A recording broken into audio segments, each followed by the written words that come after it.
C. História de Absalão. Capítulo 13. Amnon traja sua irmã Tamar. Eis o que aconteceu depois disso. Absalão, filho de Davi, tinha uma irmã que era bela e se chamava Tamar. E Amnon, filho de Davi, se apaixonou por ela. Amnon se atormentou a ponto de adoecer por causa de sua irmã Tamar, porque ela era virgem e ela não via nenhuma possibilidade de lhe fazer algo. Mas Amnon tinha um amigo chamado Jonadab, filho de Sama, irmão de Davi.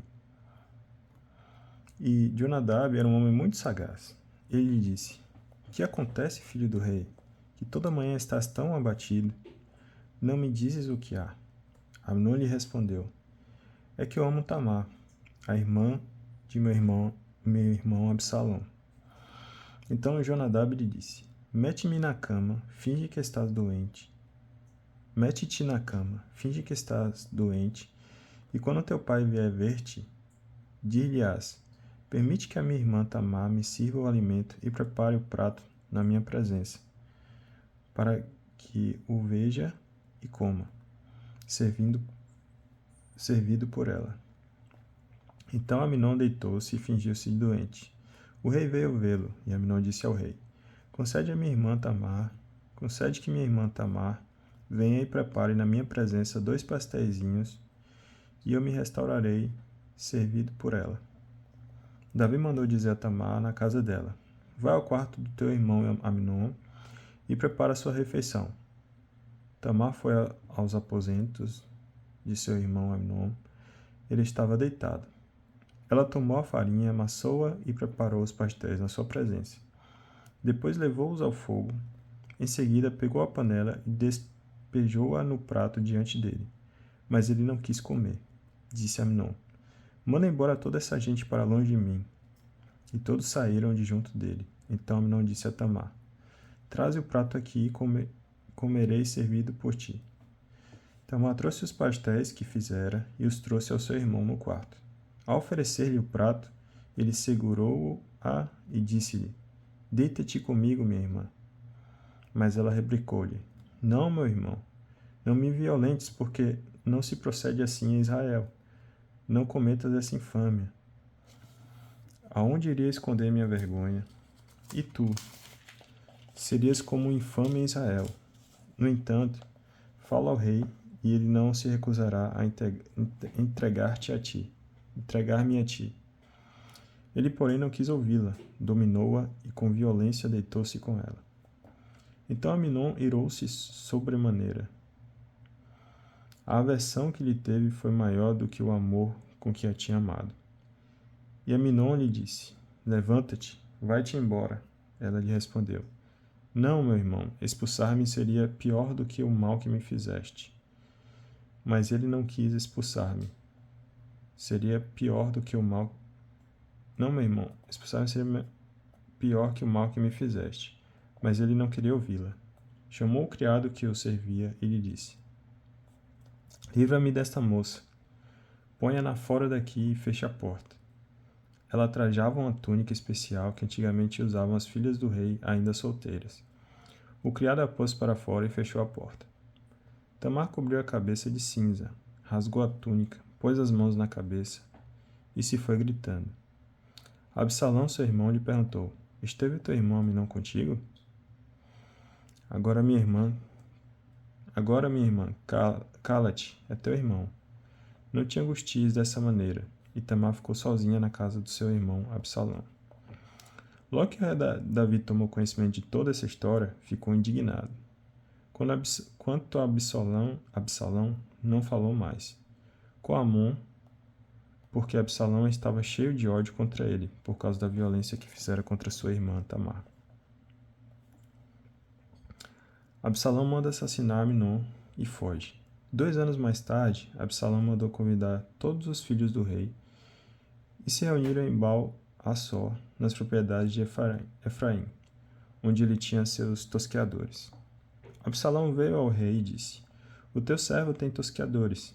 Que o rei e seus servos se dignem vir com teu servidor.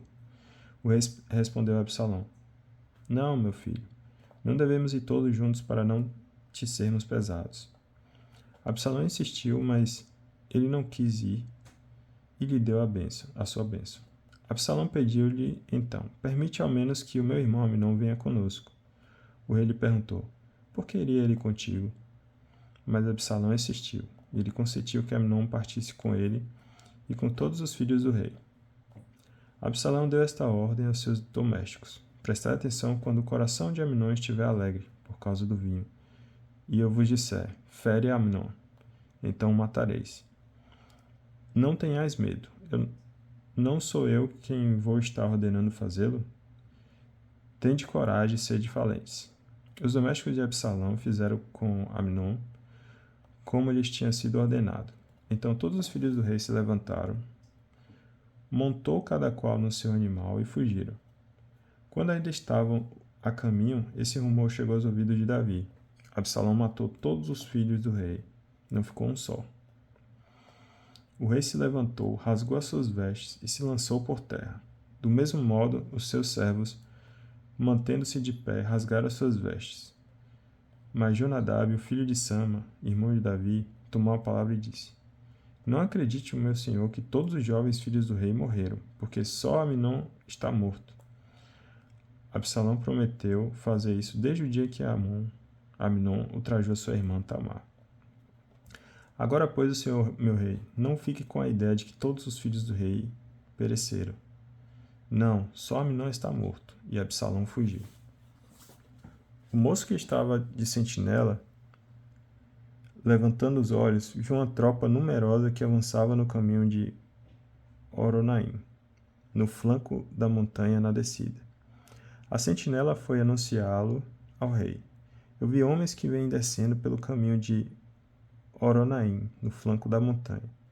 Então Jonadab disse ao rei: são os filhos do rei que estão chegando. Foi como teu servo lhe havia dito, que aconteceu. Mal acabava de falar, vieram entrando os filhos do rei, e se puseram a gritar e a chorar.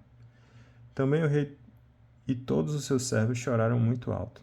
Absalão se refugiou na casa de Tomai, filho de Amiú, rei de Gesur. O rei guardou luto por seu filho todos os dias. Joabe negocia a volta de Absalão. Absalão tinha fugido e fora para a casa de Gesur, e ali ficou 3 anos. O rei Davi cessou de se enfurecer contra Absalão, porque já se consolara da morte de Amnon. Capítulo 14. Joabe, filho de Sárvia, percebeu que o coração do rei se inclinava para Absalão.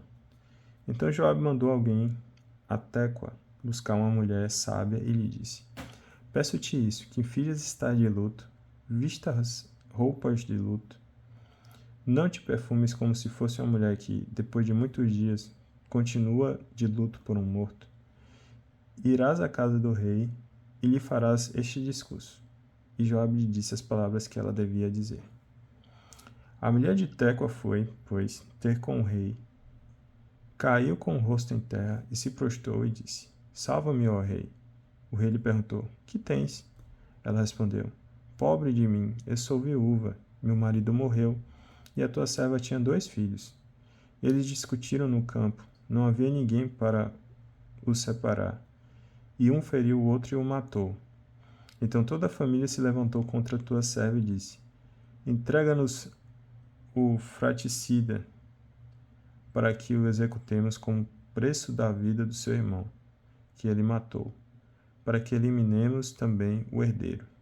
E assim eles apagarão a brasa que me resta, para não deixar mais ao meu marido nem nome nem sobrenome na face da terra. Disse o rei à mulher: vai para a tua casa, e eu próprio darei ordens acerca do teu problema. A mulher de Tecoa disse ao rei: Senhor, meu rei, caia sobre mim e sobre a minha família a falta cometida. O rei e o seu trono estão inocentes. Respondeu o rei: traz-me quem te ameaçou, e ele nunca mais te fará mal. Disse ela: lembra-te, ó rei, de Yahvé teu Deus, a fim de que o vingador do sangue não aumente a desgraça e não faça o meu filho perecer. Então ele disse: tão certo como Yahvé vive, não cairá no chão nenhum só cabelo da cabeça do teu filho. Então a mulher acrescentou: que seja permitido à tua serva dizer ainda uma palavra ao Senhor meu rei. E ele respondeu: fala. Então a mulher disse: ao pronunciar tal sentença, o rei se torna culpado, pois por que decidiu o rei contra o povo de Deus, não consentir na volta daquele que ele tinha desterrado? Todos morremos, e como as águas que se derramam na terra, não se podem mais recolher. Assim Deus não reanima um cadáver, todavia ele toma decisões para que o desterrado não permaneça desterrado longe dele. Agora, se a tua serva veio narrar ao Senhor meu rei esse caso, foi porque me amedrontaram. E tua serva pensou: falarei com o rei, talvez ele se dignará realizar o pedido da sua serva, pois o rei livrará a sua serva das mãos do homem que procura subtrair a herança de Deus de mim e de meu filho. A tua serva disse: que a palavra do Senhor, meu rei, nos traga o sossego, porque o meu rei é como o anjo de Deus, para discernir o bem e o mal. Que Yahvé teu Deus esteja contigo. Então, tomando a palavra, o rei disse à mulher: peço-te que não oculte de mim o que vou te perguntar. Respondeu a mulher: fale o Senhor, meu rei. Então o rei disse: não está a mão de Joabe atrás de tudo isso que me vieste contar? Respondeu a mulher: tão certo como vives tu, Senhor, meu rei, ninguém poderá desviar-me para a direita nem para a esquerda, de tudo o que afirmou o Senhor, meu rei. Sim, foi o teu servo Joabe que me deu a ordem. E foi ele que pôs na minha boca todas as palavras que tua serva te disse. Foi para disfarçar a apresentação deste caso que o teu servo Joabe assim agiu. Mas o meu senhor tem a sabedoria de um anjo de Deus e sabe tudo o que se passa na terra. Então o rei diz a Joabe: está bem, eu faço isso. Vai e traze de volta o jovem Absalão. Joabe caiu com o rosto em terra. Prostrou-se e bendisse o rei. Depois Joabe disse: o teu servo sabe hoje que encontrou graça nos teus olhos, Senhor meu rei, pois o rei executou a palavra do seu servo. Joabe se pôs a caminho, foi a Jessul e trouxe Absalão de volta a Jerusalém. Contudo, o rei disse: que se recolha à sua casa, não será recebido por mim. Assim Absalão se retirou para sua casa e não foi recebido pelo rei. Alguns dados sobre Absalão. Em todo Israel não havia ninguém que fosse tão belo como Absalão, a qual se podia fazer muitos elogios. Da planta dos pés ao ato da cabeça, ele era sem defeito. Quando cortava o cabelo, no fim de cada ano, ele costumava cortá-lo quando pesava muito, e por isso o cortava. Ele pesava-o, e o seu peso era de 200 siclos, pelo peso do rei. Absalão tinha 3 filhos e uma filha, que se chamava Tamar. Era uma linda mulher. Absalão obtém o perdão. Absalão ficou 2 anos em Jerusalém, sem ser recebido pelo rei. Então Absalão mandou convocar Joabe para que o enviasse ao rei. Mas ele não quis ir. Convocou segunda vez, e ainda Joabe não quis ir. Disse então Absalão aos seus servos: vedes ali, ao lado do meu, o campo de Joabe, no qual há cevada. Ide ateai fogo nele. E foram seus servos de Absalão e puseram fogo no campo. Joabe veio procurar Absalão na sua casa e lhe disse: por que puseram fogo no campo que me pertence? Absalão respondeu a Joabe: mandei chamar-te para te dizer: vem cá, quero enviar-te à presença do rei com esta mensagem. Porque, afinal, vim de Jessul, melhor teria sido se não tivesse saído de lá. Agora, portanto, quero ser recebido pelo rei, e se sou culpado, que ele me condene à morte. Joabe se apresentou ao rei e lhe relatou tais palavras. Então ele chamou Absalão. Este foi ao rei e se prostrou, lançando-se com o rosto em terra diante dele, e o rei beijou Absalão. Capítulo 15. As intrigas de Absalão. E aconteceu depois disso que Absalão providenciou para si um carro e cavalos, e 50 homens corriam diante dele. Levantando-se de manhã bem cedo, Absalão ficava à beira do caminho que vai dar à porta, e toda vez que algum homem que tinha algum processo tencionava ir ao tribunal do rei, Absalão interpelava e lhe perguntava: de que cidade és? O homem respondia: o teu servo é de uma das tribos de Israel. Então Absalão lhe dizia: Olha, a tua causa é boa e justa, mas não encontrarás ninguém que te escute da parte do rei. Absalão continuava: Ah, quem me instalará como juiz no território? Todos que tivessem processo e pleitos no tribunal, venham a mim, e eu lhes farei justiça. E quando alguém se aproximava para se prostrar diante dele, ele estendia-lhe a mão, puxava-o para si e o beijava. Absalão agia deste modo com todo Israel que apelava ao tribunal do rei. E Absalão ia seduzindo o coração dos homens de Israel. Revolta de Absalão. Ao fim de 4 anos, Absalão disse ao rei: Permite que eu vá a Hebrom, a fim de cumprir um voto que fiz a Yahvé. Porque quando eu estava em Gesur, em Arã, o teu servo fez esse voto. Se Yahvé me conceder voltar a Jerusalém, prestarei um culto a Yahvé. Disse-lhe o rei: Vá em paz. Ele se pôs, então, a caminho para Hebrom. Absalão mandou emissários a todas as tribos de Israel para dizer-lhes: Quando ouvides o som da trombeta, dizei uns aos outros: Absalão tornou-se rei em Hebrom. Com Absalão partiram de Jerusalém 200 homens, sendo convidados e vindo inocentemente, de nada estavam informados. Absalão encarregou de uma missão Aquitofel, o Gilonita, conselheiro de Davi, a partir de sua cidade de Gilo, enquanto ele oferecia sacrifícios. A conjuração se avolumava e se fortalecia, e a multidão dos partidários de Absalão ia aumentando. Fuga de Davi. Um informante veio dizer a Davi: O coração dos homens de Israel se voltou para Absalão. Então Davi disse a todos os seus servos que estavam com ele em Jerusalém: Levantemo-nos e fujamos, de outra sorte não escaparemos de Absalão. Apressai-vos em partir, para que não aconteça que se apresse ele e nos ataque, nos destrua e passe a cidade ao fio de espada.